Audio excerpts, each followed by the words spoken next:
No matter which medium art has pulled you in through, its compulsion is undeniable. For me, it was music and dance. And shortly after, I realized my teachers were the ones who were making the largest impact in my passion and my dedication and my respect for the craft. That's when I realized I wanted to be a teacher. I wanted to be a part of art education that transforms, risks rooted in resilience while still honoring those who came before us, abandoning traditional structure, and teaching the importance of culture, access, and communication. I am the next generation of arts education.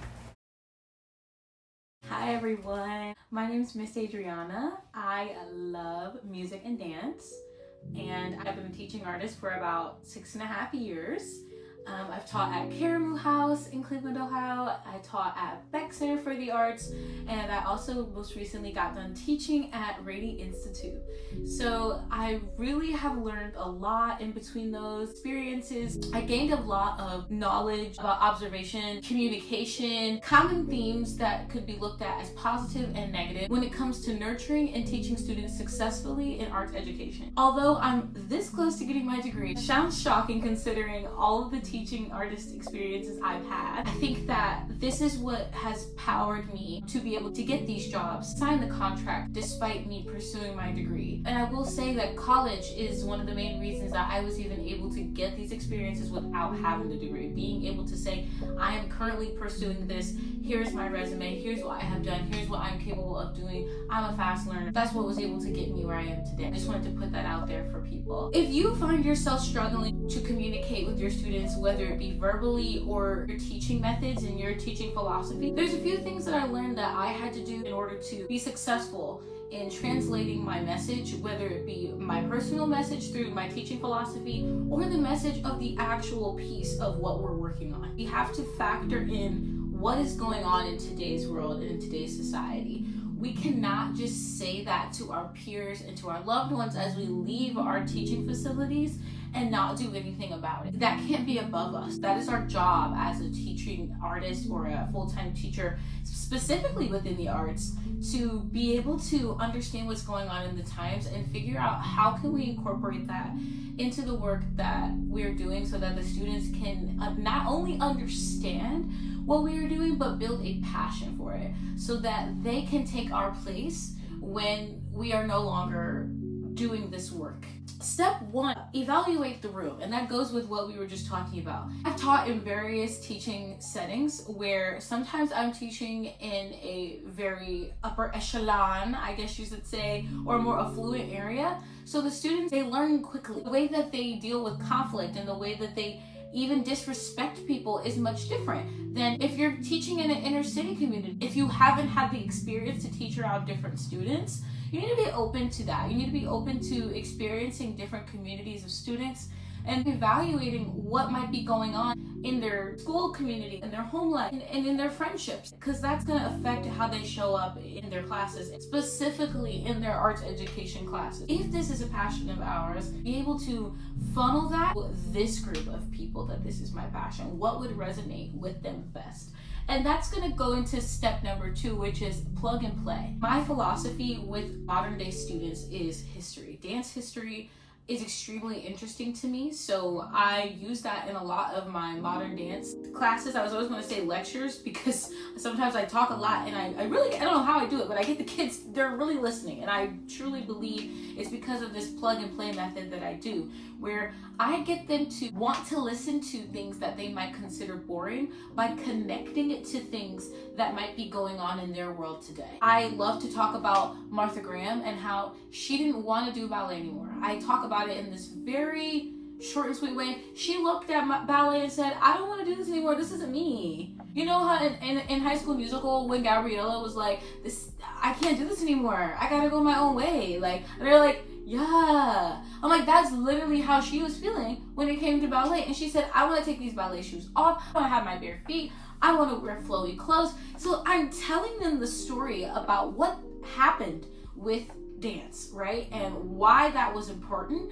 And I even go into why, like, certain people's philosophy, like Martha Graham's philosophy of like staying grounded, using your pelvis, you know, in the spine, why that's important. And so then that way, when we start doing that movement, they're not going to be like, why are we doing this? If anything, when we start doing it, they're making their own connections. They're likely, I'm sorry, these are my theoretical guesses based off of what I've seen 80% of my students do across 3 to 5 different communities, or over 2,000 to 3,000 students. They will likely build their own connections with their own lives to the movement after that. Rewards and consequences. Students love to be rewarded. And I always circle things back to my philosophy so that you understand why I do things. But I love to be rewarded. I treat students a lot like how I like to be treated, which if it's just so successful for me, we're gonna just keep doing it until it's not. I'll check back in with you guys, my older teachers.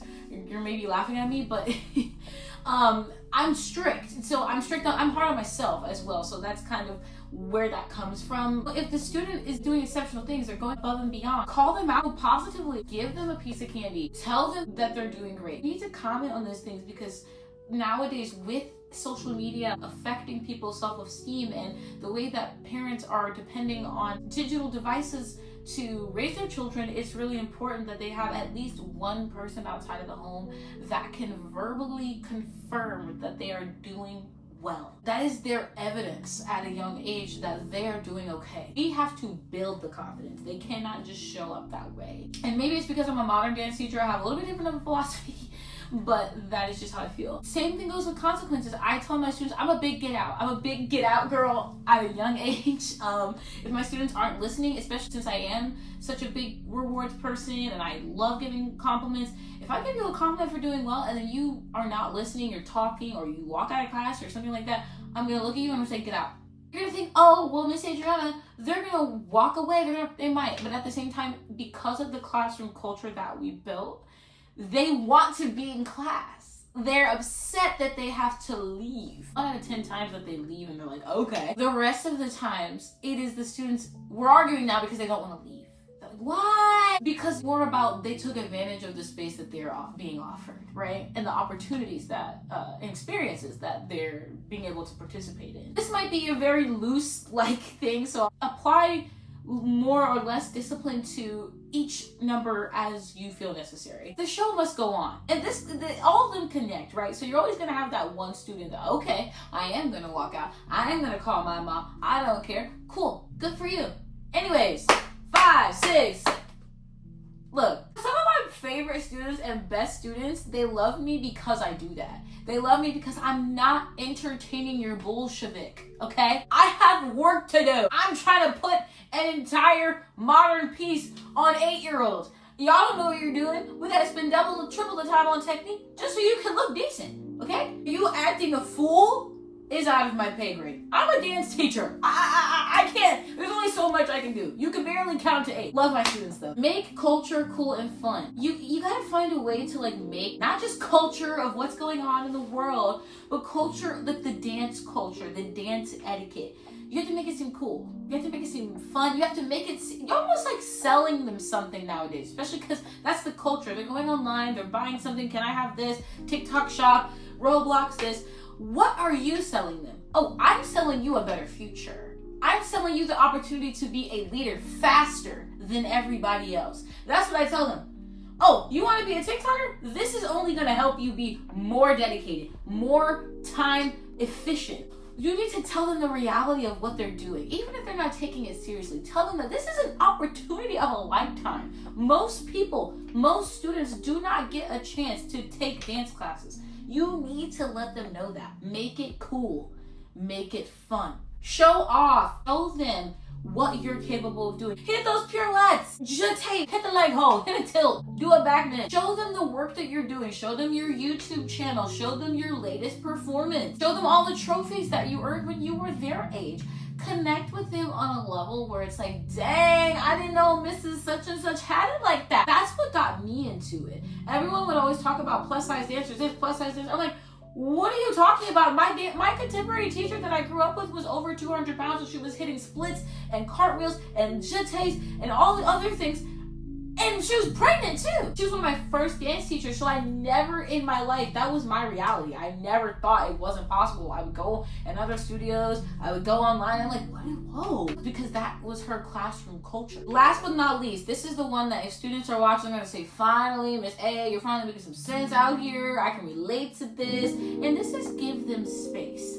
If you realize that the student isn't locked into the dance class yet after you have exhausted all of your methods, especially these, right? These are ethical methods that you literally do not need to go to your boss for. Stuff that you can do on your own and exercise your own ability. Put your own style on it, your own flair. If they don't get it after that, you need to give them time. If you keep doing you, and other students are starting to improve on top of that, and they're watching both you not care and watching the other students actually enjoy the class, they're gonna like it, whether they want to admit it to you or not. They may not participate to their full extent, but just know you are doing the work.